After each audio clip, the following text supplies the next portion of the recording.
বাংলাদেশ সেনাবাহিনী প্রধান হিসেবে নিয়োগ পেলেন lieutenant general Wakeruzzaman. General Wakeruzzaman ওএসপিকে জেনারেল পদবিতে পদোন্নতি প্রদান করে 23 জুন 2024 থেকে 3 বছরের জন্য সেনাবাহিনী প্রধান পদে নিয়োগ দেওয়া হয়েছে।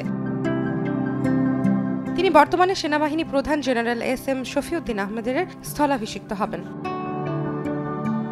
লেফটেন্যান্ট জেনারেল ওয়াকারুজ্জামান 1985 সালে ইস্ট বেঙ্গল রেজিমেন্টের সদস্য হিসেবে 13তম দীর্ঘমেয়াদী কোর্সের সাথে বাংলাদেশ সেনাবাহিনীতে কমিশন লাভ করেন। সামরিক জীবনের শুরু থেকেই বিভিন্ন কোর্সে ভালো ফলাফলের ধারায় তিনি ডিফেন্স সার্ভিসেস কমান্ড ও স্টাফ কলেজ মিরপুর থেকে সাফল্যের সাথে গ্রাজুয়েশন সম্পন্ন করেন। পরবর্তীতে তিনি joint services command and staff college যুক্তরাজ্য থেকে গ্রাজুয়েট হিসেবেও স্বীকৃতি লাভ করেন।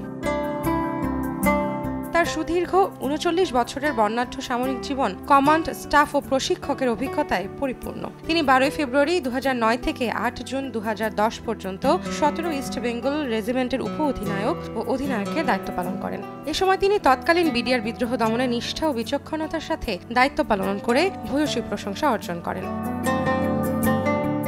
পরবর্তীতে তিনি 27 জুলাই 2011 থেকে 11 নভেম্বর 2013 পর্যন্ত 2 বছরেরও বেশি সময় ধরে 46 স্বতন্ত্র পদাতিক ব্রিগেডের কমান্ডার হিসেবে দায়িত্ব পালন করেন। তিনি জিওসি হিসেবে 2 এপ্রিল 2014 থেকে 23 ফেব্রুয়ারি 2017 পর্যন্ত 3 বছর নবম পদাতিক ডিভিশন কমান্ড করেন। এরিয়া কমান্ডার, সাভার এরিয়া ও জেনারেল অফিসার কমান্ডিং জিওসি নবম পদাতিক ডিভিশন হিসেবে তিনি টানা 3 বছর অত্যন্ত সফলভাবে বিজয় দিবস প্যারেড 2014, 15 ও 16 এর প্যারেড কমান্ডার দায়িত্ব পালন করেন। এই বিরল কৃতিত্বের স্বীকৃতি স্বরূপ তিনি সেনা গৌরব পদক এসজিপি ভূষিত হন।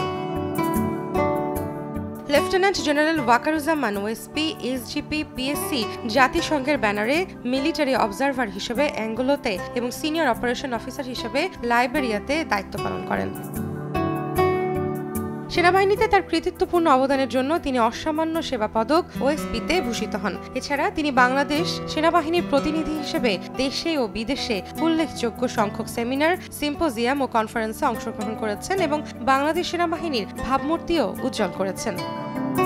তিনি একজন সজ্জন, ক্রীড়ামোদী ও প্রাণবন্ত অফিসার হিসেবে সর্বমহলে সুপরিচিত। রৌনক নিয়ন্তা, সময় সংবাদ, ঢাকা।